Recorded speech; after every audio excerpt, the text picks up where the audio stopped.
അസ്സലാമു അലൈക്കും വറഹ്മത്തുള്ളാഹി തആല വബറകാതുഹു. അത്രിൻ്റെ മണമുള്ള ഉസ്താദും ഫ്രീക്കിനെ കൊതിച്ച മൊഞ്ചത്തിയും. കഥയിലേക്ക് പ്രവേശിക്കാം.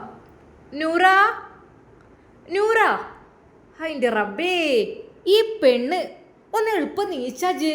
അതിൻ്റെ റബ്ബേ, ഈ കുട്ടിക്ക് തീരെ ഒരു വിവരമില്ല. ഞാൻ ഇപ്പം എന്താ ചെയ്യുക? രാവിലെ നിസ്കാരം കഴിഞ്ഞ് വീണ്ടും കിടന്നതായിരുന്നു നൂറ.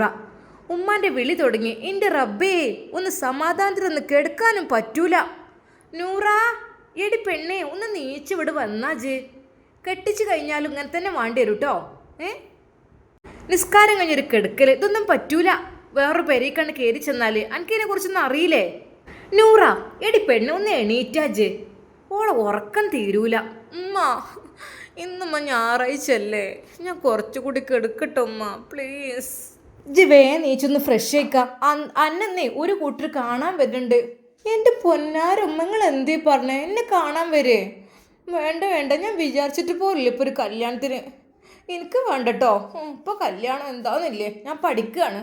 ഇപ്പോൾ കല്യാണമാണ്. എൻ്റെ ഫ്രണ്ട്സുകളുടെ ഒന്നും കഴിഞ്ഞിട്ടില്ല. എൻ്റേത് മാത്രം കഴിഞ്ഞിട്ട് ഞാൻ എന്താ ചെയ്യുക? എടി പെണ്ണെ, ഒന്ന് നീച്ച് കാണും മൂക്കൊന്ന് കൈക്കൊന്ന് ഫ്രഷ് ആയിക്കാം. ഓരോന്ന് വന്ന് കണ്ടു പോയിക്കോട്ടെ. നൂറയെ ഉന്തിത്തള്ളി ഉമ്മ ബാത്റൂമിലേക്കാക്കി. നമുക്ക് നമ്മുടെ മണവാട്ടി ഒന്ന് പരിചയപ്പെടാം. പേര് നൂറ. +2 കഴിഞ്ഞ് ഇപ്പം ഡിസൈനിങ്ങിന് പഠിക്കുകയാണ്. ഫ്രണ്ട്സിൻ്റെ ചിലരുടെ കല്യാണം നിക്കാഹ് കഴിഞ്ഞിക്കണ്. അപ്പം ഞാൻ വിചാരിച്ചിട്ടുണ്ട് എൻ്റെ ഇനിയിപ്പോൾ എന്നായിരിക്കും എന്നൊക്കെ ഉള്ളത്. മനസ്സിൽ ചെറിയൊരു ആഗ്രഹമൊക്കെ ഉണ്ട്, ഇല്ലാതില്ല. പക്ഷേ ബെസ്റ്റ് ഫ്രണ്ട്സുകളുടെ ഒന്നും കഴിഞ്ഞിട്ടുമില്ല. എന്നാലിപ്പോൾ അതിനിടക്ക് എന്താപ്പോൾ ഉമ്മ അങ്ങനെ പെട്ടെന്ന് പറയാൻ കാരണം? ഞാനാണെങ്കിൽ ഇപ്പം അതിന് തയ്യാറായിട്ടില്ല. എന്താന്നില്ലേ? അവൾ ബാത്റൂമിൽ നിന്ന് ഓരോന്ന് ആലോചിച്ചു കൊണ്ടിരിക്കുകയാണ്.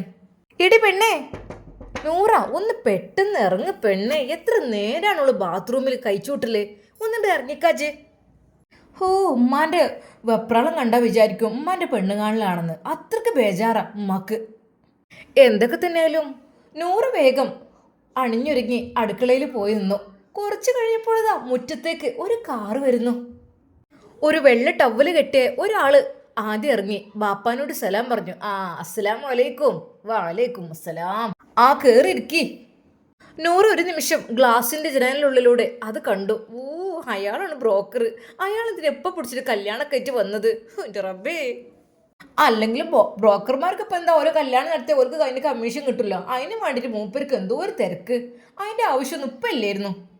അല്ലെങ്കിൽ ബ്രോക്കർമാർക്ക് എന്തിനു പോയി കുട്ടികളെ കെട്ടിക്കുക? എത്ര വലിയ തിരക്ക്. മൂപ്പരെ മോളാണ് കെട്ടിച്ചൂടെ? ഇന്നിപ്പോൾ കെട്ടിക്കായിട്ട് മൂപ്പർക്ക് വലിയ ഇടങ്ങാറ്. എൻ്റെ കൈ കിട്ടിയാറുണ്ടല്ലോ ദേഷ്യം കൊണ്ട് അവള് ഒരു നിമിഷം മനസ്സിൽ അതൊക്കെ അങ്ങ് വിചാരിച്ചു. എന്നാൽ വന്നവരെ എല്ലാവരെയും ബാപ്പ ഹാളിലേക്ക് കയറ്റി. ഇരിക്കേ. അവരങ്ങോട്ടും ഇങ്ങോട്ടും ഓരോ സംസാരമൊക്കെ തുടങ്ങി. നൂറയുടെ മനസ്സിൽ എന്തെന്നില്ലാത്ത ഒരു പ്രതീക്ഷിക്കാതെ പെട്ടെന്ന് ഒരു ദിവസം എണീറ്റ് രാവിലെ നീപ്പിച്ചിട്ട് അന്നെ പെണ്ണ് കാണാൻ വല്ലണ്ട് പറഞ്ഞാൽ അത് ഉൾക്കൊള്ളാൻ കഴിയോ? എനിക്ക് സത്യം പറഞ്ഞാൽ അവൾക്ക് ദേഷ്യവും സങ്കടവും കരച്ചിലൊക്കെ വന്നു. എന്നാ പിന്നെ കുട്ടികളൊന്ന് കണ്ടോട്ടെ. ബ്രോക്കറുടെ ആ ശബ്ദം. പെട്ടെന്ന് ഉപ്പ, നൂറ ആ ചായ അങ്ങോട്ട് കൊടുന്ന. ബാപ്പ അകത്തേക്ക് നോക്കി വിളിച്ചു പറഞ്ഞു. പിന്നെ ഒന്നും നോക്കിയില്ല. ചായ എടുത്തു വെച്ച ട്രേയുമായി അതാ നൂറ നേരെ അവരുടെ മുമ്പിലേക്ക് ചെല്ലുന്നു. ഉമ്മയോട് പറഞ്ഞു, ഉമ്മ നിങ്ങളും വരി. എൻ്റെ പെണ്ണ് നിന്നെയാണ് കാണാൻ വരുന്നത്, എന്നെയല്ല. ഉമ്മ വരി. എന്നാൽ ഉമ്മാനെയും അവൾ നിർബന്ധിച്ചു. ഉമ്മ കുറച്ച് ദൂരം അവളുടെ കൂടെ വന്നു. അവൾ ഹാളിലേക്ക് ചെന്നപ്പോൾ കണ്ടത് അതാ 3 വെള്ള വസ്ത്രം ധരിച്ച ആളുകളെയായിരുന്നു. അവരെ കണ്ടപ്പോൾ തന്നെ കൈ വിറക്കാൻ തുടങ്ങി. എന്താ റബ്ബേ, 3 പേരും വെള്ള ഡ്രസ്സൊക്കെ ഇട്ട് വന്നിരിക്കുന്നത്? ഇതെന്താ ഉസ്താദുമാരെങ്ങാനും ആണോ? എൻ്റെ റബ്ബേ, ഈ പെണ്ണുകാളിൽ പറഞ്ഞാൽ വല്ലാത്തൊരു ടാസ്ക് തന്നെയാണ്. ഇങ്ങനെയൊക്കെ ആയിരുന്നോ? എനിക്ക് വേറെന്തോ ഒരു ഇതിന് പോണ പോലെയാണ്. എൻ്റെ റബ്ബേ. അവൾ അതുമായി ചെന്ന് വിറക്കുകയായിരുന്നു. അവിടെ ചെന്ന് അവളുടെ മനസ്സിലേക്ക് ഓരോന്നങ്ങനെ വന്നുകൊണ്ടിരുന്നു. കൈകൾ വിറച്ചു. അവളുടെ കയ്യിൽ നിന്ന് ആ ട്രേയും ഗ്ലാസും ചായയുമെല്ലാം ഇപ്പോൾ മറിയും എന്നവൾക്ക് തോന്നി. ഇതാ ഏതാനും നിമിഷങ്ങൾക്കും അത് മറിയാണ്. എന്നാൽ അപ്പോഴേക്കും ബാപ്പ ആ ട്രേ വാങ്ങി അവിടെ ടേബിളിൽ വെച്ചു. മോളെ കുട്ടിയെ, ശരിക്കും കണ്ടോ, ഇതാണ് എൻ്റെ പുയ്യാപ്പിള. ആ ടവലുകാരൻ പറഞ്ഞ ഭാഗത്തേക്ക് ഞാനൊന്ന് നോക്കി. അതെ, നൂറ ശരിക്കും ഞെട്ടിപ്പോയി. അല്ലോ മോലിയരോ? വേണ്ട, എനിക്ക് കല്യാണമൊന്നും വേണ്ട. ഞാൻ മനസ്സിൽ വിചാരിച്ചു. അത് പറഞ്ഞുകൊണ്ട് തിരിഞ്ഞു നടന്നു. പഠിച്ചോനഞ്ഞിപ്പോൾ എന്ത് ചെയ്യുക? അതായിരുന്നു നൂറയുടെ അടുത്ത ചിന്ത. ഉമ്മ, നിങ്ങൾ എന്നോട് എന്തിനാ ചതി ചെയ്യുന്നത്? നിങ്ങൾ എത്ര വാശി പിടിച്ചാലും ഞാൻ സമ്മതിക്കൂലട്ടോ. എനിക്ക് ഇഷ്ടമല്ല ഉസ്താവന്മാരെ. ഈ മൂല്യന്മാരും ഉസ്താവന്മാരൊക്കെ പറഞ്ഞാൽ ഭയങ്കര റിസ്ക്കാണ് അവരെ കൂടെ ജീവിക്കാനൊക്കെ. എന്നെ കൊണ്ടാവില്ല. വേണ്ട വേണ്ട, നിങ്ങൾ എന്നോടൊരു വാക്ക് ചോദിച്ചില്ലല്ലോ. നിങ്ങൾ എന്നോട് ചോദിക്കാതെയും പറയാതെ എൻ്റെ കല്യാണം നടത്തണല്ലേ? ഉമ്മ, നിങ്ങൾ എന്നെ വേറെ ആരെ കൊണ്ട് കെട്ടിച്ചാലും മൂല്യന്മാരെ കൊണ്ട് കെട്ടിക്കല്ലേ? അതെനിക്ക് ഇഷ്ടമല്ല. അത് ഞാൻ സമ്മതിക്കൂല. എന്താ മോളെ നീ ഇങ്ങനെയൊക്കെ പറയുന്നത്? ഏ എന്താ ഉമ്മ നിങ്ങൾ ചെയ്യുന്നത് ഇങ്ങനെ? ഈ ഒരു ഉസ്താവന്മാരെ കൊണ്ട് എന്നെ നിങ്ങൾ കെട്ടിക്കാൻ കണ്ടത്? എത്രയോ നല്ല നല്ല ചുള്ളൻ ചെക്കന്മാരുണ്ട് നാട്ടിൽ. അതെ, അടിപൊളിയായിട്ട് ജീവിക്കുന്നവർ. എൻ്റെ ഫ്രണ്ട്സുകളുടെയൊക്കെ അവരിതൊക്കെ നല്ല ചുള്ളൻ ചെക്കന്മാരാണ്. ഈ മോലിയരപ്പം എന്നെ കൊണ്ട് കഴിയൂല, വേണ്ട. കുറച്ചു കഴിഞ്ഞപ്പോൾ അവർ ഇറങ്ങിപ്പോയി. എന്നാൽ അപ്പോൾ മുതൽ തന്നെ ഉമ്മയോട് അവൾ പറയാണ്, ഉമ്മ നടക്കൂലട്ടോ. മോലിയരപ്പോ എനിക്ക് വേണ്ടി കണ്ടച്ചേക്കണത്. വേറെ എത്ര ആൾക്കാരുണ്ട് ഇവിടെ. വേണ്ട വേണ്ട. എടി, എൻ്റെ വാപ്പതാ സിറ്റൗട്ട് പോയിരിക്കണം. അവിടെ പോയി പറഞ്ഞു. അവിടെ പോയി പറ. അല്ല, എന്നോടല്ല പറയേണ്ടത്, ഞാനല്ല കൊടുക്കുന്നത്. ഇത് ചോദിച്ചോക്ക്. നാട്ടിൽ വേറെ ചെക്കന്മാരുണ്ട് ഇഷ്ടം പോലെ. ഓൾക്ക് എന്നെ കെട്ടിച്ച് കൊടുക്കുമെന്ന് ചോദിച്ചോക്ക്. ചോദിച്ച് നോക്ക്. ചെല്ലങ്ങട്ട്. അതും പറഞ്ഞുകൊണ്ട് ഉമ്മ അതാ ബാപ്പാൻ്റെ അടുത്തേക്ക് ചെല്ലുന്നു. പിന്നാലെ നൂറയും നടന്നു. പിന്നെ ഇങ്ങോട്ട് നോക്കി. അത് നൂറൊക്കെ കല്യാണം വേണ്ടെന്നാണ് പറഞ്ഞത്. നിങ്ങൾ കേൾക്കുന്നുണ്ട് അതൊക്കെ? ഓൾ ഇന്നോടാണ് ഓരോന്ന് പറയണത്. നാട്ടിലത്തെ ചെക്കന്മാരെ മതിയല്ലോ ഓൾക്ക്, ഉസ്താവന്മാരെ വേണ്ടെന്നാണ് പറയണത്. എന്നാൽ ആ നിമിഷം തന്നെ ഉപ്പ പറഞ്ഞു, നൂറ, എനിക്ക് വയ്യാതെ ഇരിക്കണ്. പിന്നെ ഇനിയിപ്പോൾ കുറേ കാലമൊന്നും ഞാൻ ഭൂമിയിലുണ്ടാവില്ല. ഞങ്ങൾക്ക് ആണായിട്ടും പെണ്ണായിട്ടും ഇജ് മാത്രമല്ലേ ഉള്ളൂ. അന്നെ പിന്നെ നല്ലൊരു കുട്ടിനെ ഏൽപ്പിച്ചിട്ട് അങ്ങോട്ട് കൊടുക്കണം. എന്നിട്ട് എനിക്ക് കണ്ണെടുക്കണം സമാധാനത്തോടെ. അതാണ് ഞാൻ ആഗ്രഹിക്കുന്നത്. പിന്നെയെന്ന് വെച്ചാൽ ഞങ്ങൾ മരിച്ചാൽ ഞങ്ങളെ മയ്യത്ത് നിസ്കരിക്കാൻ ഞമ്മക്ക് വേറെ ആരുമില്ല, ആമക്കളില്ല. ആണായിട്ടും പെണ്ണായിട്ടും ഇജന്നുള്ളൂ. അപ്പോൾ പിന്നെ ഞങ്ങൾക്ക് വേണ്ടി ഖബറുകളൊന്ന് ദുആ ചെയ്യാനും മയ്യത്ത് നിസ്കരിച്ചാനും ഒക്കെ ഒരു ആൺകുട്ടിയെ എനിക്ക് പഠിച്ചോൻ തന്നില്ല. അപ്പം ഞമ്മക്ക് ഖബറുകൾ വന്ന് ദുആ ചെയ്യാനും ഞമ്മളെ മയ്യത്ത് നിസ്കരിക്കാനും ഒന്നും ഒരു കുട്ടിനെയും ഞമ്മക്ക് കിട്ടൂല, ഞമ്മക്ക് ഇല്ലേനും. അപ്പം എൻ്റെ മനസ്സിലത്തെ ആഗ്രഹനും അന്നൊരു മൂല്യരെ കൊണ്ടുകൊണ്ട് കെട്ടിച്ചിട്ട് അത് നിറവേറ്റണം എന്നുള്ളത്. നല്ല കുട്ടിയാണ് ഓനെ, നല്ല കൂട്ടറുമാണ്. ഓൽക്ക് അന്നെ ഇഷ്ടമായും ചെയ്തിക്കണ്. ഒരു കുഴപ്പമില്ല, അനക്ക് വരൂല. എൻ്റെ കുട്ടിക്ക് ബാപ്പല്ലേ വാക്ക് തരണത്. എന്തിയേ ഇപ്പം എൻ്റെ കുട്ടിക്ക് എന്തെങ്കിലും പറയാനുണ്ടോ? ബാപ്പായുടെ ആ വാക്ക് കേട്ടപ്പോൾ നൂറയുടെ വായ അടഞ്ഞു പോയി. ഇനിയൊന്നും പറയാനില്ല. പറയുകയാണെങ്കിൽ ഉമ്മാനോടല്ലേ പറയാൻ പറ്റുള്ളൂ. ഇനിയിപ്പോൾ ഇവരോടൊന്നും പറഞ്ഞിട്ടൊരു കാര്യമില്ല. വേറെന്താ ഇപ്പം ചെയ്യുക എന്നൊക്കെ മനസ്സിൽ കൂട്ടി അവൾ റൂമിലേക്ക് പോയി. ആ രാത്രിയും കഴിഞ്ഞു. ആ രാത്രി അവൾക്ക് സമാധാനമില്ലായിരുന്നു. ആ ബ്രോക്കറെ വിളിച്ചൊന്ന് കല്യാണം വേണ്ടെന്ന് പറയണം. അങ്ങനെ മുടക്കാം, അതായിരിക്കും നല്ലത്. അത് വേണ്ട, അയാൾ പനോടങ്ങനെ പറഞ്ഞാലേ എന്നാൽ പിന്നെ അത് മതി. അങ്ങനെയുള്ള ഓരോ ചിന്തകളുമായി അവൾ ദിവസങ്ങൾ മുന്നോട്ട് പോയിക്കൊണ്ടിരുന്നു. അവൾ അതിനെക്കുറിച്ച് ചിന്തകൾ അവൾക്ക് വരുമ്പോൾ മനസ്സിനുള്ളിൽ വല്ലാത്തൊരു സങ്കടമാണ്, ദേഷ്യമാണ്. അതിനിടയിൽ അത് സംഭവിച്ചു. ബാപ്പ നിക്കാഹിനുള്ള ദിവസം ഉറപ്പിച്ചു. ഉമ്മയാണ് ആ വിവരം പറഞ്ഞത്. ഇങ്ങനെയാണെങ്കിൽ കല്യാണം കഴിഞ്ഞിട്ടാവൂലേ ഞാനറിയാം എൻ്റെ നിക്കാഹിൻ്റെ ദിവസം ഞാനല്ല തീരുമാനിക്കുക. ആരാ പറഞ്ഞത് എനിക്ക് സമ്മതാണെന്ന്? അവൾ കരഞ്ഞുകൊണ്ട് ഉമ്മയോട് പറഞ്ഞു. ഉമ്മയോട് ഒരു യുദ്ധം തുടങ്ങാനുള്ള പരിപാടിയായിരുന്നു. ബാപ്പ വരുന്നത് കൊണ്ട് അത് അവൾ മൗനം പാലിച്ചു. ഇനിയിപ്പോൾ ഒന്നും പറഞ്ഞിട്ട് കാര്യമില്ല. നിക്കാഹ് ഉറപ്പിച്ചു. നിക്കാഹിന് മുമ്പ് കാര്യങ്ങൾ നീ നടത്തിയില്ലെങ്കിലേ അതിപ്പോൾ ഞാൻ പെട്ടുപോകുന്ന കേസ് തന്നെയാണ്. അയാളെങ്കിലും വിളിച്ചിട്ട് എന്തായാലും കാര്യങ്ങൾ പറയണം, എനിക്കിഷ്ടമായിട്ടില്ല എന്ന് പറയണം. മൂപ്പരോട് തന്നെ പറയണം നേരിട്ട്, എനിക്കിഷ്ടമായിട്ടില്ല. അപ്പം എന്തായാലും എന്നെ വേണ്ടാന്ന് വെക്കും. അപ്പോൾ പിന്നെ കല്യാണം മുടങ്ങും. കുറച്ചൊക്കെ ഇങ്ങനെ ധൈര്യം വേണേനും. അല്ലാതെ അവനാൻ്റെ ഇഷ്ടത്തിന് വിട്ടു തരാൻ ഞാൻ എന്താ ചെയ്യുക? ഉമ്മയുടെയും ബാപ്പയുടെയും ഇഷ്ടത്തിന് മാത്രം ഉസ്താദിനെ കൊണ്ട് കെട്ടിക്കുക എന്തപ്പോൾ ഇത് നടക്കുന്ന കാര്യമാണോ? ഞാൻ ഉസ്താദിനോട് വിളിച്ചങ്ങ് പറയും, അതെ നിങ്ങളെനിക്ക് ഇഷ്ടപ്പെട്ടിട്ടില്ല, അതുകൊണ്ട് കല്യാണം വേണ്ടാന്ന് ഞാൻ പറയും, ഉറപ്പാണ്. നൂറ ഓരോന്ന് മനസ്സിൽ വിചാരിച്ചു. എന്തൊക്കെ തന്നെ നമ്പറൊക്കെ ഉണ്ടല്ലോ, എല്ലാവരും ഉറങ്ങട്ടെ. എന്നിട്ട് ഉസ്താദിനെ തന്നെ വിളിക്കണം.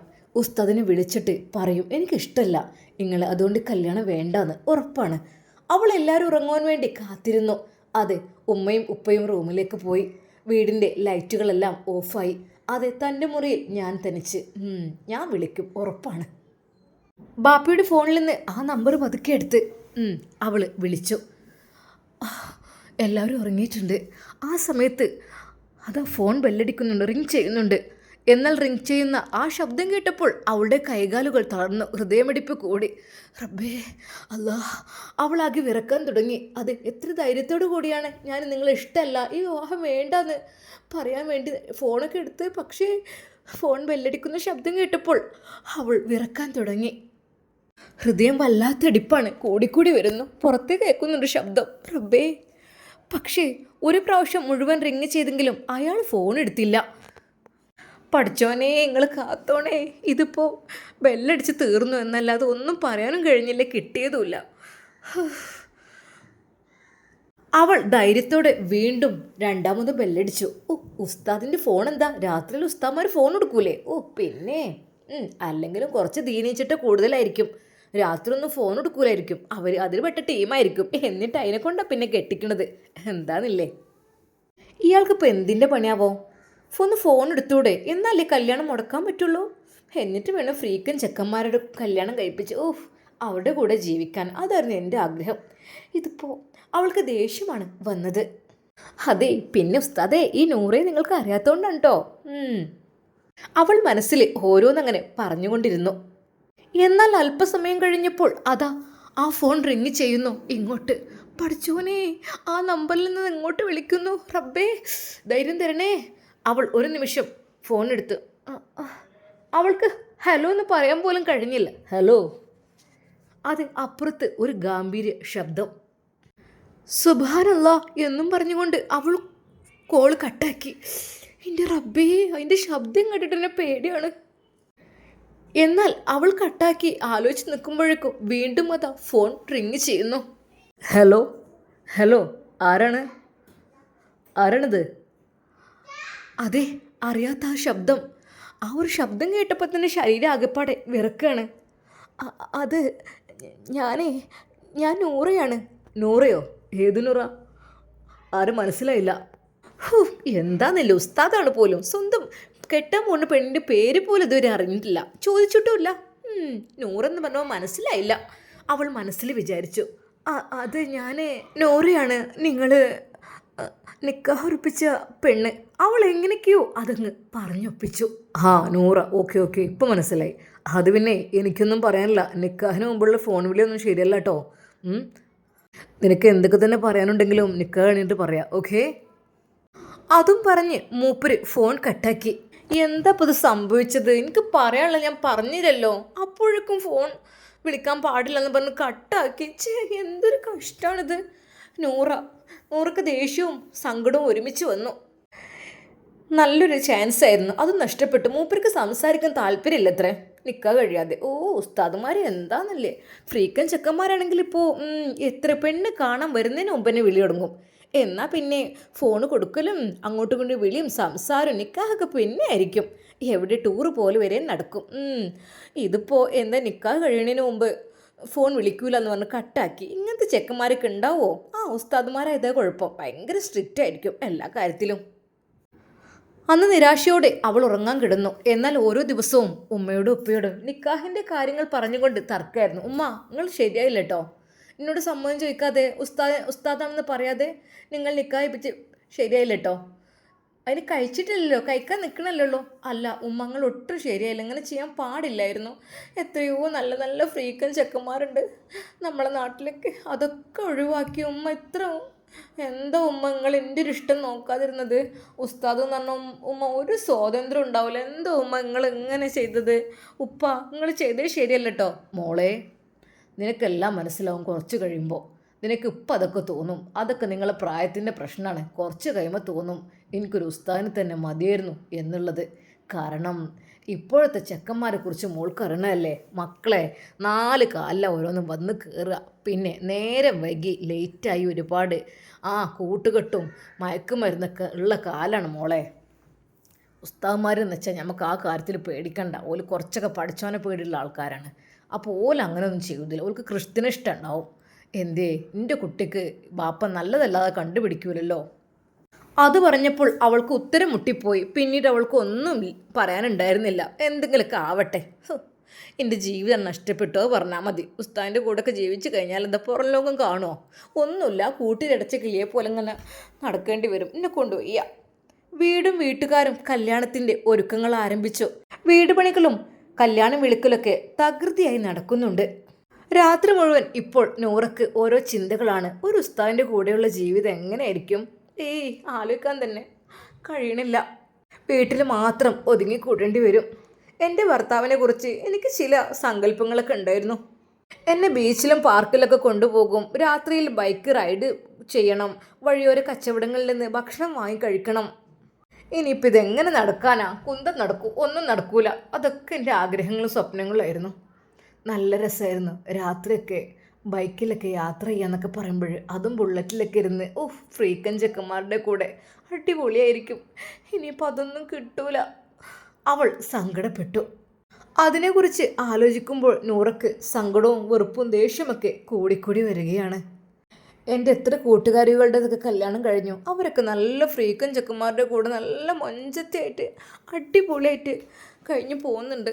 അതെ, പക്ഷേ ഞാനിപ്പോൾ ഹിജാബും ധരിക്കേണ്ടി വരുമോ? ഇനി എൻ്റെ റബ്ബേ, മുഖം മൂടി ഇടാന്ന് പറഞ്ഞാൽ എനിക്കെന്നെ കൊല്ലണേയും തുല്യാണ്. ഉസ്താദന്മാരായാലും അതൊക്കെ വേണ്ടി വരും. എന്നെ കൊണ്ട് കഴിയൂല. അവൾ റൂമിൽ ആരും കാണാതെ പൊട്ടിക്കരഞ്ഞു.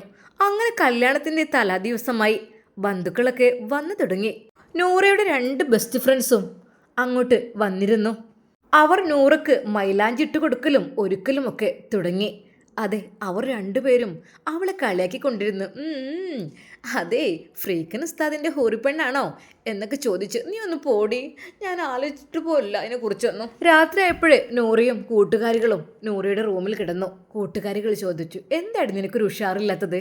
കല്യാണത്തിൽ നിന്നൊക്കെ ആയാൽ എല്ലാവർക്കും ഭയങ്കര എന്താ ഒരു റൊമാൻറ്റിക്കൊക്കെ വരൂലേ? ഇന്നെന്താ നിനക്കെന്താ ഒന്നും ഇല്ലാത്തത്?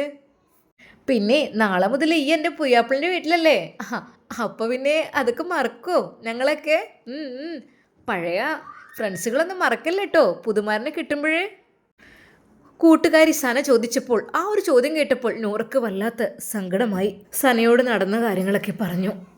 എടി, ഞാൻ ഒരു കാര്യം പറയട്ടെ. എനിക്കിതുവരെ ഒരു ഇഷ്ടം തോന്നിയിട്ടില്ലടി ഉസ്താദിനോട്. സത്യമായിട്ടും ഞാൻ അയാളോട് സംസാരിച്ചിട്ടുമില്ല. സത്യം. അല്ലെങ്കിൽ നമ്മൾ ഫ്രീക്കൻ ചെക്കന്മാരൊക്കെ ആണെങ്കിൽ നിക്കാഹിന് മുമ്പേ തന്നെ എന്തെല്ലാം വിളിച്ച് സംസാരിക്കും, അവർ പരിചയപ്പെടും. ഇതിപ്പോൾ എനിക്ക് ആകെപ്പാടൊരു പേടിയാണടി. സത്യം പറഞ്ഞാൽ എനിക്ക് ഇഷ്ടമല്ല. എനിക്ക് അയാളെ പേരും അറിയില്ല, ഓർക്കുമ്പോൾ തന്നെ വെറുപ്പ് തോന്നാണ്. എങ്ങനെ ഇപ്പോൾ അയാളുടെ കൂടെ ഞാൻ ഒരുമിച്ച് ജീവിക്കുക? എനിക്ക് ആലോചിച്ചിട്ട് എന്തൊക്കെയാണ് സന, എനിക്ക് എന്താ അറിയുന്നില്ല. എനിക്കിഷ്ടമല്ലടി ഉസ്താദിനെ, സത്യം ഞാൻ പറയാലോ. എൻ്റെ മനസ്സ് നിങ്ങളോട് എനിക്ക് തുറക്കാൻ പറ്റും. നിങ്ങളെങ്ങനെ എന്നൊന്ന് കേട്ടതൊന്ന് പിന്തിരിപ്പിക്കാൻ ശ്രമിക്കുമോ അവരെയൊക്കെ ഒന്ന്? എന്താ പെണ്ണ് നീ പറയുന്നത്? നിൻ്റെ കല്യാണത്തിന് തലേന്നാണ്. ഈ ഒരു സമയത്ത് എന്താ നീ അങ്ങനെയൊക്കെ പറയാൻ പാടുണ്ടോ? ഇവിടെ നമ്മൾ കുടുംബാംഗങ്ങളും നിൻ്റെ കുടുംബാംഗങ്ങളും അയൽവാസികളും എല്ലാവരും എത്തി, ഫുഡും കാര്യങ്ങളും ഒക്കെ സെറ്റ്, പന്തലും എല്ലാം റെഡി ആയപ്പോൾ നീ എന്താ ഇപ്പോൾ തലേന്ന് ഇങ്ങനെ പറയുന്നത്? കൂട്ടുകാരി സന ചോദിച്ചു. എടി പെണ്ണേ, അതൊക്കെ കുറച്ച് കഴിയുമ്പോൾ ശരിയാവും, നീ ഒന്നും കൊണ്ട് വിഷമിക്കല്ലേ. കൂട്ടുകാരികൾ അവൾ സമാധാനിപ്പിച്ചു. രാവിലെ തന്നെ നിസ്കാരമെല്ലാം കഴിഞ്ഞ് താഴേക്ക് ചെന്നപ്പോൾ ഉമ്മ പറഞ്ഞു, മോളെ വേഗം കുളിച്ച് മാറ്റിക്കോ, ആളുകളൊക്കെ ഇപ്പം എത്തിത്തുടങ്ങും. നൂറയും ഫ്രണ്ട്സുകളെല്ലാം കുളി കഴിഞ്ഞ് അവളുടെ റൂമിൽ നിന്ന് തന്നെ ഒരുങ്ങി. അത് മണവാട്ടി പെണ്ണിനെ നല്ല രീതിയിൽ അവർ അണിയിച്ചൊരുക്കി. അങ്ങനെ അവർ വീടിൻ്റെ ഹാളിൽ കൊണ്ടുപോയി ഇരുത്തി. അതെ, മുഖത്ത് മാത്രം സന്തോഷമല്ല, ഡ്രസ്സൊക്കെ നല്ല അടിപൊളിയാണ്, നല്ല രീതിയിൽ അണിഞ്ഞൊരുങ്ങിയിരിക്കുന്നു. പക്ഷേ മനസ്സിൻ്റെ സന്തോഷമല്ലേ മുഖത്ത് കാണുക? അതുമാത്രം നൂറക്കില്ല. അപ്പോഴേക്കും ബന്ധുക്കാരും നാട്ടുകാരൊക്കെ വന്ന് വീടും മുറ്റമൊക്കെ നിറഞ്ഞു കവിഞ്ഞു. എല്ലാവരും മണവാട്ടിയൊരു നോക്കു കാണുവാൻ വേണ്ടിയിട്ട് അത് തിക്കും തിരക്കും കൂട്ടുകയാണ്. എൻ്റെ കുട്ടി സുന്ദരി കേട്ടോ, നല്ല മൊഞ്ചത്തി പെണ്ണ്.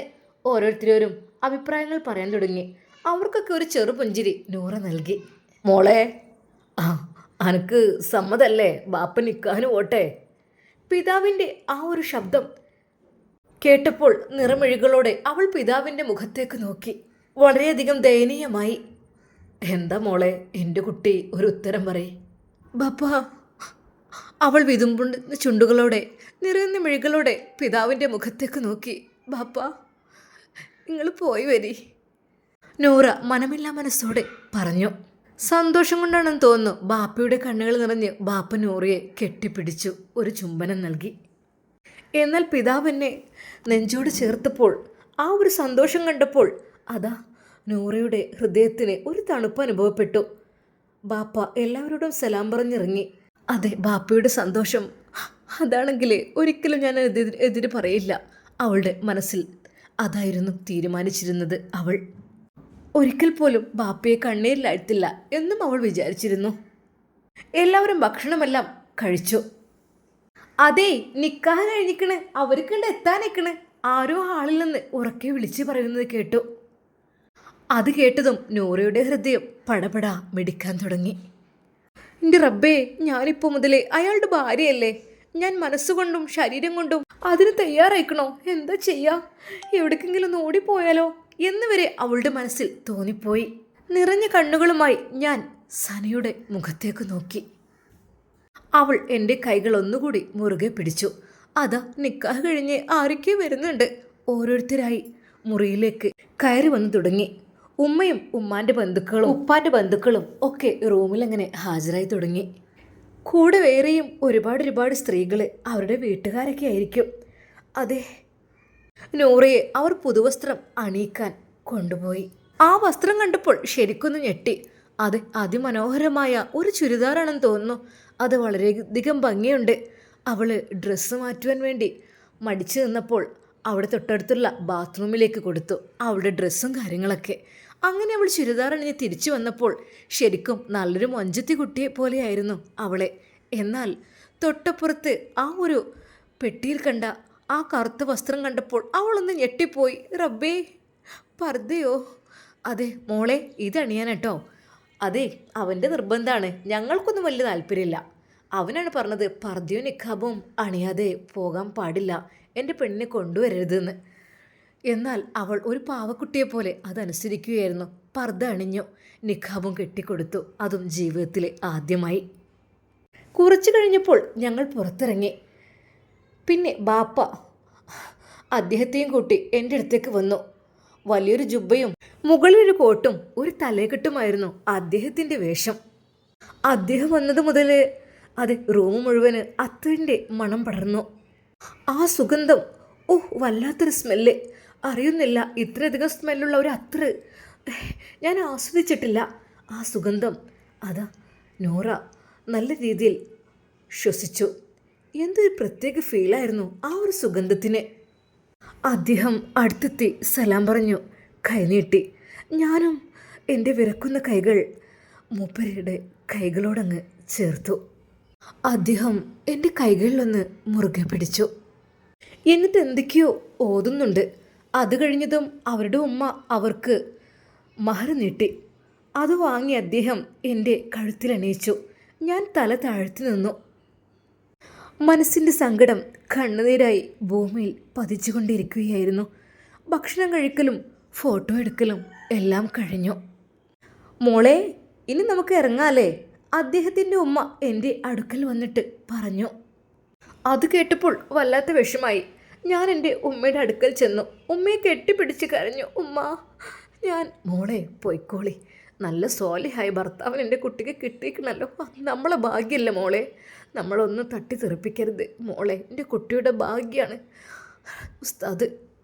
ബാപ്പ പെട്ടെന്ന് വന്ന് അതാ നൂറയെ ഉമ്മയിൽ നിന്നും അടർത്തി മാറ്റി.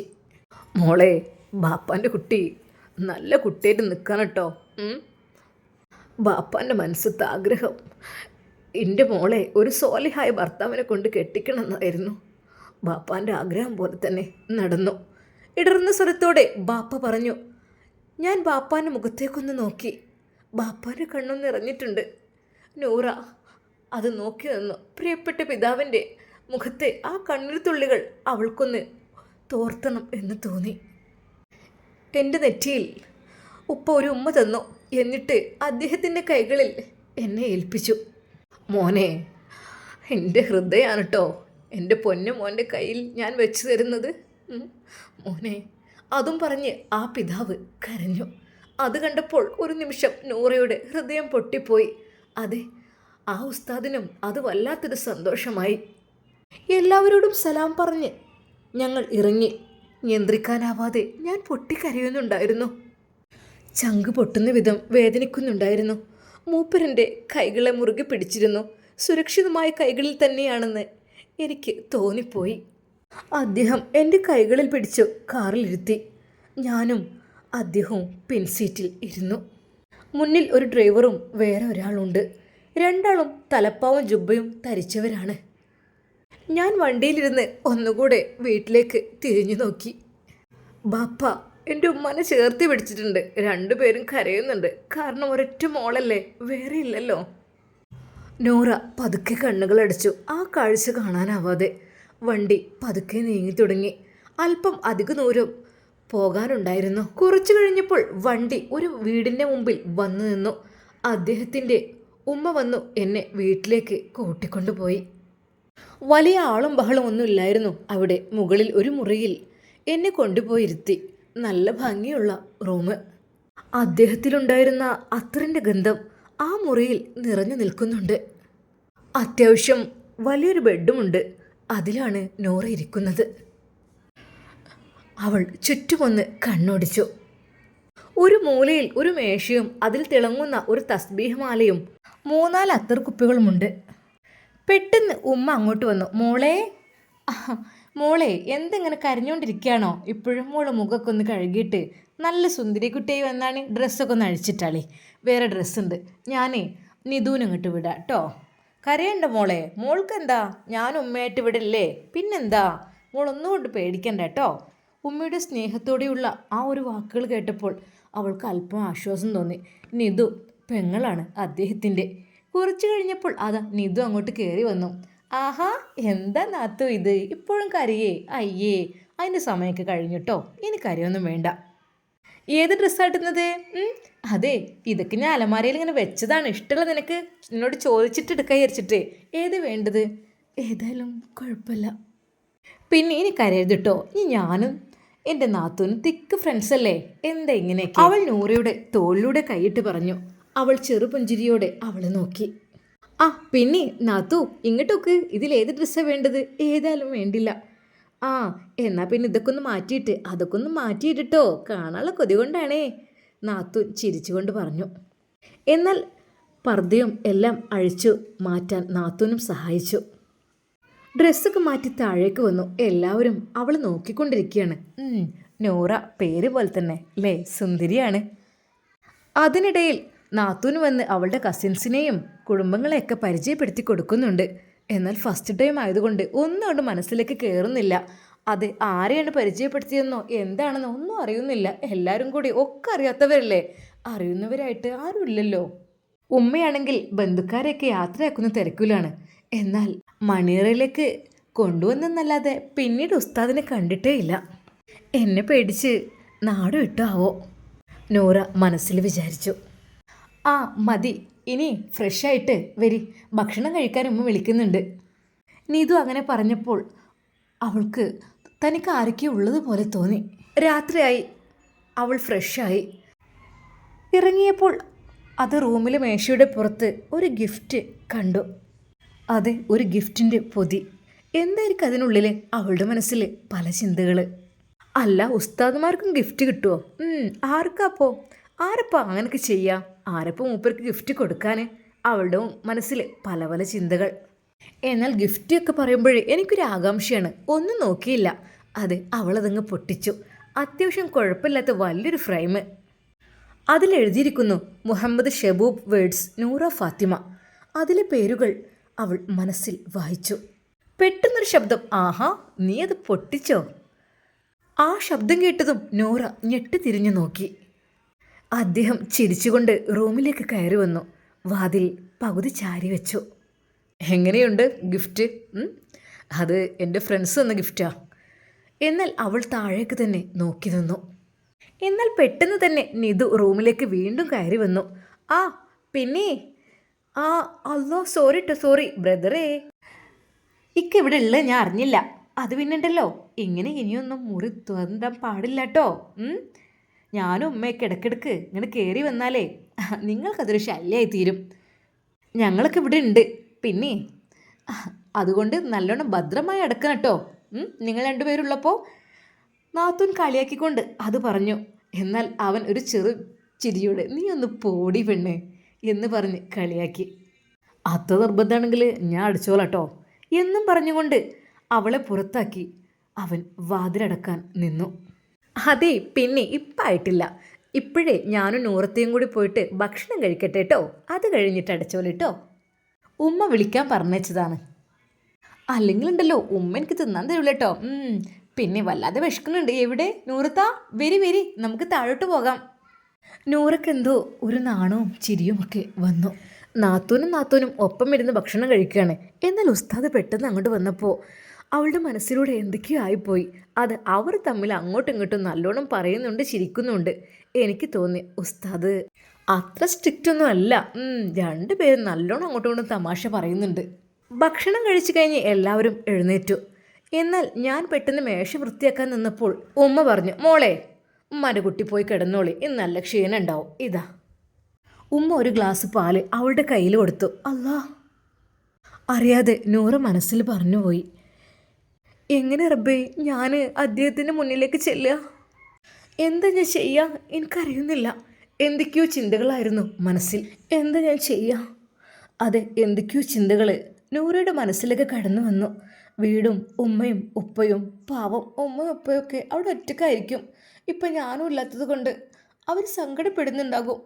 അവൾ ഓരോന്ന് ആലോചിച്ചു. ഉമ്മയും ഉപ്പയും ഭക്ഷണം കഴിച്ചോ? അവർ എല്ലാ ബന്ധുക്കളും പോയിട്ടുണ്ടാവോ? അറിയില്ല. പാവം 2 ദിവസമെങ്കിലും ആരെങ്കിലും അവിടെ നിന്നാലും ഉമ്മാക്കും ഉപ്പാക്കും ഒരു ആശ്വാസമായിരുന്നു. അല്ലെങ്കിൽ റബ്ബേ എൻ്റെ ഉമ്മയും ഉപ്പയും സങ്കടപ്പെടും. അവൾ ഓരോന്ന് ആലോചിച്ചു. എങ്ങനെ ഇപ്പം ഞാൻ ഒന്ന് വിളിക്കുക?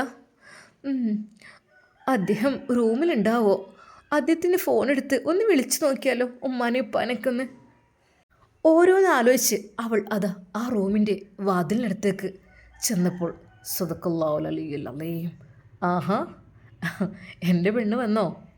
സ്നേഹത്തോടെ തൻ്റെ ഭർത്താവിൻ്റെ ആ ഒരു ശബ്ദം. അദ്ദേഹം ഖുർആൻ പാരായണം ചെയ്യുകയായിരുന്നു. ഖുർആൻ അടച്ചു വെച്ചു അദ്ദേഹം. പെട്ടെന്ന് അവളുടെ മനസ്സിൽ, പഠിച്ചോനെ ഇദ്ദേഹം ഇവിടെ ഉണ്ടായിരുന്നോ? അല്ലാ, ഞാൻ എന്ത് ചെയ്യുക? അദ്ദേഹം മുസല്ലയിൽ നിന്ന് എഴുന്നേറ്റു ബെഡിലേക്ക് ചൂണ്ടിയിട്ട് എന്നോട് പറഞ്ഞു, വാ ഇവിടെ ഇരിക്കേ. പഠിച്ചോനെ ഞാൻ അവിടെ ഇരിക്കേ? അദ്ദേഹം അവിടെ ഉണ്ടാവുമ്പോൾ ഞാൻ ഇരിക്കേ? അവളുടെ മനസ്സ് പറഞ്ഞു, ഞാൻ ഇരിക്കൂല, എനിക്ക് പേടിയാ എന്നുള്ള രീതിയിൽ. എന്നാൽ യാന്ത്രികമായി അവൾ അറിയാതെ തന്നെ പതുക്കെ അങ്ങോട്ട് നടന്നു. എന്നാൽ അദ്ദേഹം എന്നെ പിടിച്ച് ആ ബെഡിലിരുത്തി. ആദ്യമേ അദ്ദേഹം എന്നോട് പറഞ്ഞു, അസ്സലാമു അലൈക്കും. അവൾ പതുക്കെ സലാമടക്കി, വഅലൈക്കും അസ്സലാം. അദ്ദേഹം പിന്നെ കൈവിട്ടില്ല. കൈ ഒന്നുകൂടെ മുറുകെ പിടിച്ചു. അവൾക്ക് ഭയം തോന്നി. അതെ, കൈ വലിക്കണോ എന്ന് വരെ തോന്നിപ്പോയി. എന്നാൽ ആ നിമിഷം തന്നെ അദ്ദേഹം എൻ്റെ 2 കൈകളും കൂട്ടിപ്പിടിച്ച് എന്തൊക്കെയോ ചെയ്യുന്നുണ്ട്, എന്തൊക്കെയോ ചൊല്ലുന്നുണ്ട്. കുറച്ച് സമയം കൂടെ ചൊല്ലിയ ശേഷം അദ്ദേഹം എന്നോട് ചേർന്നിരുന്നു. അതെ, അദ്ദേഹത്തിൻ്റെ കൈകൾ എൻ്റെ തലയിൽ വെച്ചിട്ട് വീണ്ടും ചൊല്ലാൻ തുടങ്ങി. അത് കഴിഞ്ഞ് ഒരു നിമിഷം അയാളുടെ മുഖം എൻ്റെ മുഖത്തോട് അതാ ചേർത്ത് പിടിച്ചു. ഒരു നിമിഷം നൂറ കരുതി, പഠിച്ചോനെ ഇതെന്താ അത്രയിൽ കുളിച്ചിരിക്കേ? എന്തൊരു സുഗന്ധമാണല്ലോ! പഠിച്ചോനെ എവിടെ നിന്നാണ് ഈ സുഗന്ധം വരുന്നത്? അതെ, അത് വീണ്ടും വീണ്ടും അവൾക്ക് ശ്വസിക്കാൻ തോന്നി. ഒരുതരം മത്ത് പിടിപ്പിക്കുന്ന സുഗന്ധം. ഞാൻ പേടിയോടെയാണല്ലോ ഇങ്ങോട്ട് വന്നത്, ഇപ്പോഴെന്താ എനിക്ക് ഇദ്ദേഹത്തോട് ഇത്ര ഒരു ഇഷ്ടം തോന്നുന്നത്? അവൾ തന്നെ മനസ്സിൽ വിചാരിച്ചു. അവൾ കണ്ണുകൾ ഇറുകെ അടച്ചു. പതുക്കെ അവളത് തുറന്നു നോക്കിയപ്പോൾ തൻ്റെ മുന്നിൽ പുഞ്ചിരിച്ച് നിൽക്കുന്ന തൻ്റെ പ്രിയപ്പെട്ട ഭർത്താവിനെയാണ് അവൾ കാണുന്നത്. നൂറ, അദ്ദേഹം വിളിച്ചു. അവൾ പതുക്കെയൊന്ന് മൂളി. ഇന്നലെ വരെ പരിചയമില്ലാത്ത നമ്മൾ ഇന്നു മുതൽ അള്ളാഹുവിൻ്റെ അനുഗ്രഹം കൊണ്ട് പുതിയൊരു ജീവിതം തുടങ്ങുകയാണ്. എല്ലാം അള്ളാഹുവിൻ്റെ വിധിയിലെ. അള്ളാഹു എത്ര കാരുണ്യവാനാണ്. അതും പറഞ്ഞുകൊണ്ട് എൻ്റെ മുഖം അദ്ദേഹം ഒന്ന് പൊക്കി പിടിച്ചു. എനിക്ക് നാണം കൊണ്ട് ഞാൻ താഴോട്ട് നോക്കി. അതെ നൂറ, പിന്നെ എന്തെങ്കിലും പറയണ്ടോ നിനക്കെന്നോട്? പറവണ്ണേ, എന്തെങ്കിലും ഉണ്ടെങ്കിൽ ഇപ്പം പറയാം. ഒരു നിമിഷം നൂറ് വിചാരിച്ച്, പഠിച്ചോനെ അന്ന് ഞാൻ ഫോൺ ചെയ്തത് രാത്രി എനിക്ക് നിങ്ങൾ ഇഷ്ടമല്ല എന്ന് പറയാനായിരുന്നു. ഇപ്പം നിക്കാഹ് കഴിഞ്ഞില്ലേ, അതിനു മുമ്പാണെങ്കിൽ. അവൾ തെല്ലു ഭയത്തോടെ താഴോട്ട് തന്നെ നോക്കി നിന്നു. അല്ല നൂറ, നമ്മളെ വീടൊക്കെ ഇഷ്ടമായോ നിനക്ക്? അപ്പോൾ ഉമ്മാനെയും നിതുനെയോ? അതും ഇഷ്ടമായി. പിന്നെ ആരെയും ഇഷ്ടമല്ലാത്തത്? എന്നെയോ? ഒരു നിമിഷം ഉസ്താദിൻ്റെ ആ ഒരു ചോദ്യത്തിന് മുമ്പിൽ അവളൊന്ന് ഞെട്ടിപ്പോയി. റബ്ബേ, അല്ലാ.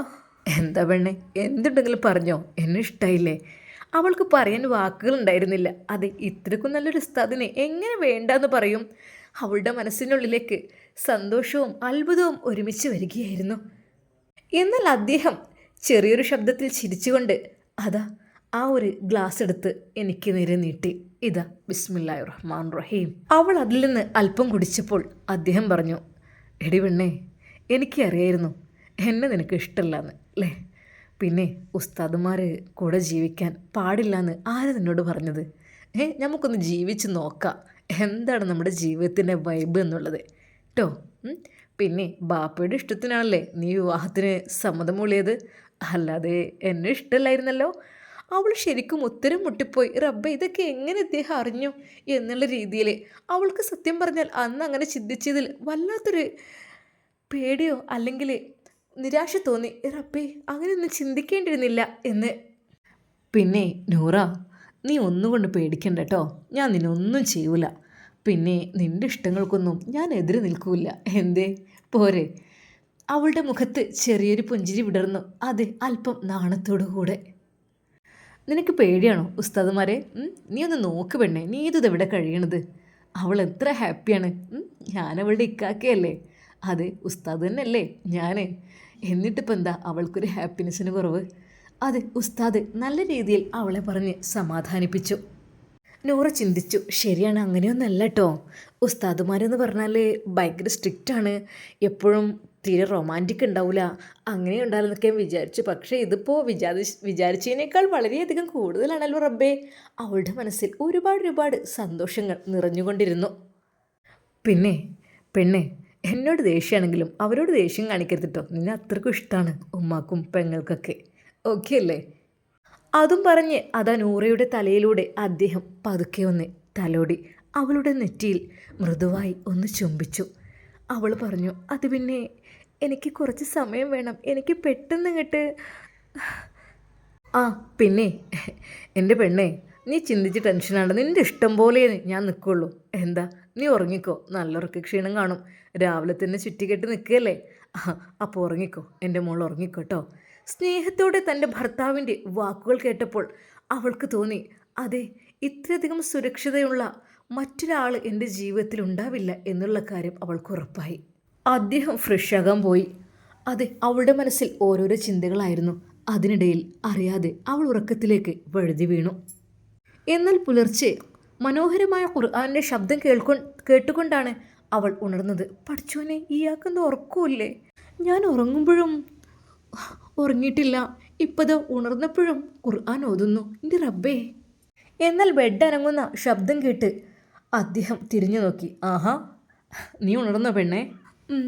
അവൾ പതുക്കെ എണീറ്റ് ബാത്റൂമിലേക്ക് പോകുമ്പോൾ അതാ സുബഹി ബാങ്കിൻ്റെ ശബ്ദം കേൾക്കുന്നു. അല്ലോ, ബാങ്ക് കൊടുക്കുന്നേ ഉള്ളൂ. അപ്പോൾ ഇദ്ദേഹം എപ്പോഴും എണീറ്റതായിരിക്കും. ഞാനൊക്കെ സുബഹി ബാങ്ക് കഴിഞ്ഞ് എത്ര ഉമ്മനെ വിളിക്കണം എന്നാലേ എണീക്കുള്ളൂ. പക്ഷേ ഇത് കണ്ടില്ലേ, ഇത്രയും നേരത്തെ. റബ്ബേ, അവൾക്ക് തന്നെ അത്ഭുതം തോന്നി. അതെ, ഉസ്താദുമാർ അവർ ഇത്രക്കും നല്ല ആളുകളാണെന്ന് ഞാൻ ഇപ്പോഴാണ് അറിയുന്നത്. അവളുടെ മനസ്സിൽ പല ചിന്തകൾ വന്നു. അവൾ ഫ്രഷായി ഉളൂഹ് ചെയ്ത് പുറത്തേക്ക് വന്നപ്പോൾ, വാ നമുക്ക് ഒരുമിച്ച് നിസ്കരിക്കാം. അന്ന് ഞങ്ങൾ ഒരുമിച്ച് നിസ്കരിച്ചു. അത് കഴിഞ്ഞ് ഒരുമിച്ച് ഖുർആൻ ഓതി. എൻ്റെ ജീവിതത്തിൽ ഇങ്ങനെയൊക്കെ ആദ്യമായിട്ടായിരുന്നു. അത് കറക്റ്റ് സമയത്തിന് സുബഹി നിസ്കരിക്കുക എന്നൊക്കെ. അദ്ദേഹത്തിൻ്റെ ഖുർആൻ പാരായണം കേട്ടിരിക്കാൻ വല്ലാത്തൊരു രസമായിരുന്നു. അത് അവളുടെ ചെവികളിലേക്ക് തുളഞ്ഞു കയറി. റബ്ബേ, എത്രമാത്രം സുന്ദരമാണ്, മനോഹരമാണ് ആ ശബ്ദം. അല്ലാ, അവളത് ആസ്വദിച്ചു കൊണ്ടേയിരുന്നു. അതൊക്കെ മനസ്സിന് ഒരു പോസിറ്റീവ് ഫീൽ നൽകി. അദ്ദേഹം ആ ഒരു തസ്ബിമാലേക്ക് എടുത്ത് എഴുന്നേറ്റു. അദ്ദേഹം താഴോട്ട് ഇറങ്ങിപ്പോയി. എന്നാൽ അവളും പിന്നാലെ. എന്നാൽ ഉമ്മ, മോൾ ശരിക്കും ഉറങ്ങിയില്ലേ? അവർക്കൊക്കെ ശരിയായില്ലേ? ആ, നേരത്തെ എണീറ്റല്ലേ? മറ്റാൾ എണീറ്റിട്ടില്ല കേട്ടോ. പൊന്നു മോൾ ഇവിടെ നിൽക്കട്ടോ, ഈ വെള്ളം തിളക്കണമെന്ന് നോക്കിക്കേ. ഞാനേ നിധുവിനൊന്ന് പോയി വിളിക്കട്ടെ. ആ പെണ്ണ് എത്ര വിളിച്ചാലും എണീക്കൂല. അവൾ അവളുടെ വീട് ഓർമ്മിച്ചു. അത് ഉമ്മ എത്ര വിളിച്ചാലും ഞാൻ ഉണരാറില്ല. പക്ഷെ ഇന്ന് എന്തോ അറിയില്ല, അത്ഭുതം പോലെ ഞാനൊക്കെ നേരത്തെ എണീറ്റ് ഫ്രഷായി നിസ്കാരം ഖുർആൻ പാരായണം എല്ലാം കഴിഞ്ഞു. എന്നാൽ കുറച്ച് കഴിഞ്ഞപ്പോൾ നീതു അങ്ങോട്ട് വന്നു. ഹായ് നാത്തു. ഓഹ്, ഇത്ര നേരത്തെ തന്നെ എണീറ്റ് ആക്റ്റീവ് ആയിക്കണല്ലേ. നല്ല വെറൈറ്റി ഫുഡൊക്കെ ഉണ്ടാക്കാൻ അറിയോ നാത്തൂന്? എന്നാൽ ഉമ്മ പറഞ്ഞു, എൻ്റെ പെണ്ണെ ഓള് വന്ന് ഇങ്ങോട്ട് കയറിയിട്ടുള്ളൂ, അന്നെ പോലെ തന്നെയല്ലേ ഓല്. പിന്നെ ഇപ്പം എന്താ ഓൾക്ക് ഇത്ര വലിയ പ്രത്യേകത? അതൊക്കെ ആക്കം പോലൊക്കെ രണ്ടാളും ഉണ്ടാക്കി പഠിച്ചോണ്ടി. ഇപ്പോഴേ ഞാൻ ഉണ്ടാക്കണത് തിന്നോളി രണ്ടാളും. ഉമ്മയുടെ സ്നേഹത്തോടെയുള്ള വാക്കുകൾ കേട്ടപ്പോൾ അവളുടെ മനസ്സിൽ അല്പം സമാധാനം തോന്നി. ഓ എൻ്റെ റബ്ബേ, ഉമ്മ കുറച്ച് ആക്റ്റീവായത് നന്നായി, അല്ലെങ്കിൽ പേടിയായിരുന്നു. അതെ, രണ്ടുപേരും പെട്ടെന്ന് നല്ല കൂട്ടായി. അങ്ങോട്ടും ഇങ്ങോട്ടും സംസാരിച്ച് ചെറിയ പണികളിലേക്ക് ഉമ്മയെ സഹായിച്ച്. എന്തെന്നറിയില്ല, അവളുണ്ടായതുകൊണ്ട് നൂറയുടെ മനസ്സിൽ വല്ലാത്ത സന്തോഷമായി. എന്നാൽ പെട്ടെന്ന് ഉസ്താദ് അങ്ങോട്ട് കയറി വന്നു. അത് കണ്ടപ്പോൾ അവൾ ഒന്ന് ഞെട്ടിത്തെരിച്ചു. എന്നാൽ നിതു കളിയാക്കി, ഉമ്മ ഇതിപ്പോൾ എന്താ, ഇന്ന് കാക്ക മലർന്നു പറക്കും. കാരണം എന്താടി, എന്ന് കണ്ടില്ല ഇക്കാക്ക അടുക്കളയിലേക്കൊക്കെ നേരത്തെ തന്നെ കയറി വരുന്നുണ്ട്. ഇവിടെ അറിയാം അവൾ കളിയാക്കിക്കൊണ്ട് അത് പറഞ്ഞു. ഉമ്മ, ഈ പെണ്ണിനെ പെട്ടെന്ന് കെട്ടിച്ചു വിടണട്ടോ, അല്ലെങ്കിൽ ഇവളെന്നെ കളിയാക്കി കൊല്ലും. ഉമ്മ പതുക്കെ ഒന്ന് ചിരിച്ചു. എന്താ മോനെ ഈ പറയണത്? ഓളപ്പത്തിനൊന്ന് കെട്ടിച്ചു വിടൂല. ഓളിൻ്റെ ചെറിയ കുട്ടിയാണ്. ഞാൻ വിളിച്ചിട്ടില്ലേ പെണ്ണ് നീക്കൂല, അവളെ അവിടെ ഇങ്ങനെ കെടുക്കും. ഓളൊക്കെ കെട്ടിച്ച് വിട്ടാലുണ്ടല്ലോ, ഓളെ പുതിയാപ്പിള തെണ്ടേണ്ടി വരും. ഉമ്മ ചിരിച്ചുകൊണ്ട് പറഞ്ഞു. ഉമ്മ ഓളെ കളിയാക്കി. പെട്ടെന്ന് ഉസ്താദ് പറഞ്ഞു, നിന്നെ കെട്ടുന്ന ചെക്കൻ്റെയൊക്കെ ഒരു വിധി റബ്ബേ, വല്ലാത്തൊരു കുറച്ചൊരു കരളുറപ്പുള്ള ആളായിരിക്കണം. നിൻ്റെ കൂടെയല്ലേ ജീവിക്കാനുള്ളത്, ഒരു അവാർഡ് കൊടുക്കേണ്ടി വരും, കളിയാക്കിക്കൊണ്ട് അവൻ പറഞ്ഞു. എന്നാൽ ഉസ്താദ് അടുക്കളയിലേക്ക് വന്നപ്പോൾ നൂറക്ക് പെട്ടെന്ന് സംസാരിക്കാൻ കഴിഞ്ഞില്ല. അവൾക്ക് നാണം തോന്നി, പതുക്കെ ഒന്ന് ചിരിച്ചു എന്നല്ലാതെ. എന്നാൽ ഉമ്മ പറഞ്ഞു, മോനെ മൂത്താപ്പ എന്നോട് ഇന്ന് തന്നെ ചെല്ലാൻ പറഞ്ഞിരിക്കുന്ന സൽക്കാരത്തിന്, ഈ ഓളയും കുട്ടിയൊന്ന് പോയി പോര്, മൂത്താപ്പ ലീവിന് വന്നല്ലേ കേട്ടോ. ആയിക്കോട്ടമ്മ. ഭക്ഷണം കഴിച്ചുകൊണ്ടിരുന്നപ്പോൾ ഉമ്മ അത് പറഞ്ഞു. ഇനി വേഗം ഫ്രഷ് ആയിട്ടേ രണ്ടോളം മാറ്റിക്കോളി. അങ്ങനെ അവൾ റൂമിലേക്ക് എത്തി. അവൻ അപ്പോഴേക്കും കുളിച്ചു മാറ്റി നല്ല ഡ്രസ്സൊക്കെ ഇട്ടിരുന്നു. എന്നാൽ അവളുടെ കുളി കഴിഞ്ഞ് ഇറങ്ങിയപ്പോൾ അവൻ അവളുടെ നേരെ വന്നു. നൂറ, ഇതാ നിൻ്റെ ഡ്രസ്സ്, ഇത് നിക്കാബും പർദ്ദയുമാണ്. ഒരു കവർ അവളുടെ നേരെ അവൻ നീട്ടി. അത് പിന്നെ ഈ ഡ്രസ്സ് ഞാൻ ഇടാറില്ല. ആഹാ, അത് പറഞ്ഞുകൊണ്ട് അവൾ താഴോട്ട് നോക്കി. അവൻ, എൻ്റെ പെണ്ണേ, നീ എൻ്റെ പെണ്ണല്ലേ, ഇനി മുതൽ ഇത് വേണം കേട്ടോ. അവൾ പർദ്ദയിട്ടു.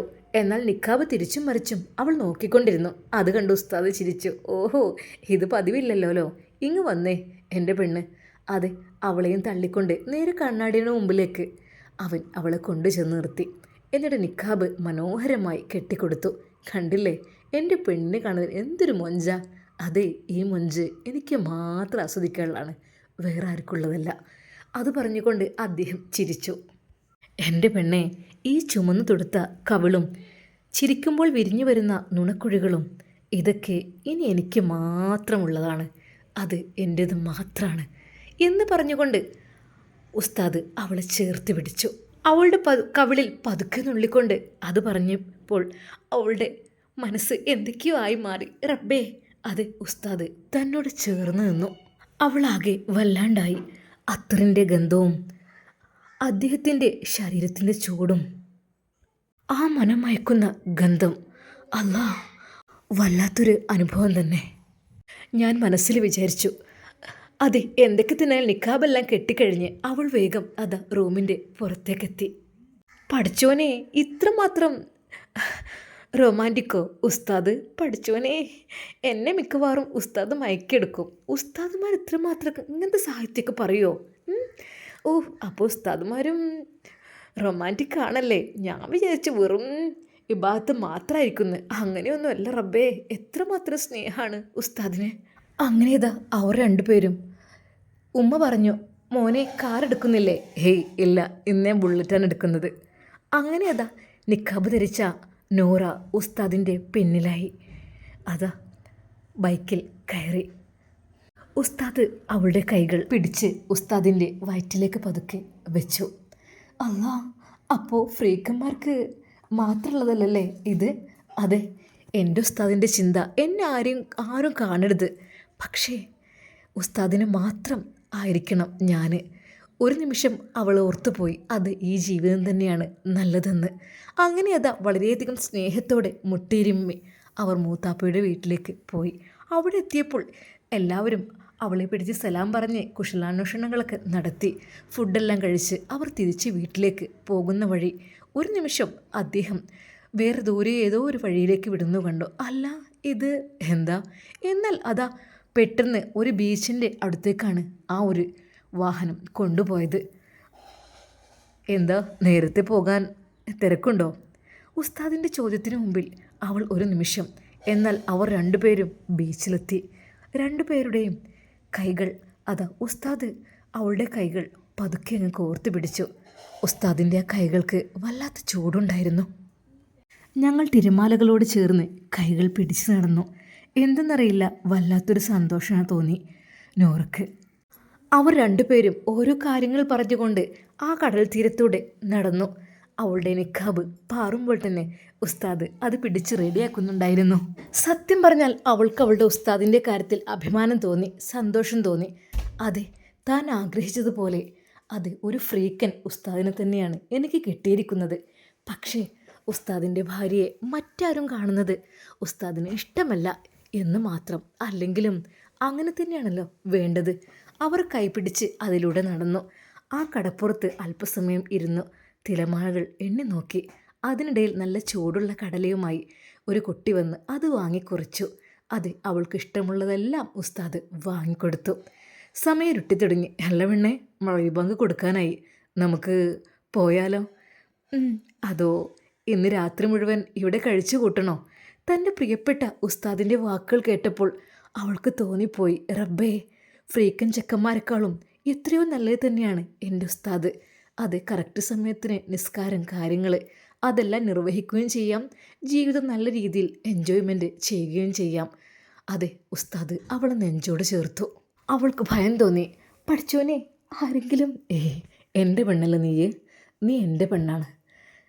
നൂറ, എന്താ ഇഷ്ടല്ലേ? ഒത്തിരി. സത്യം പറവണ്ണേ, സത്യമായിട്ടും എനിക്ക് എൻ്റെ ഉസ്താദിനെ ഒത്തിരി ഇഷ്ടമാണ്. ഞാൻ ആഗ്രഹിച്ച പോലുള്ള ഉസ്താദ് തന്നെയായി മാറിയിട്ടുണ്ട്.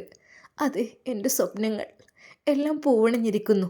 സന്തോഷത്തോടെ ഉസ്താദ് അവളെ നെഞ്ചോട് ചേർത്തു. ആ നിമിഷം തന്നെ അവളുടെ മനസ്സിലെ നിരാശകളെല്ലാം അങ്ങ് പറന്നു പോയി കഴിഞ്ഞിരുന്നു. അവൾക്ക് തോന്നി, ഈ ദുനിയാവിൽ എനിക്ക് ഏറ്റവും അനുയോജ്യനായ ഭർത്താവ് എൻ്റെ ഉസ്താദ് തന്നെയാണ് എന്നുള്ളത് അവൾ ആലോചിച്ചു. അവൾ ആത്മാഭിമാനം കൊണ്ടു.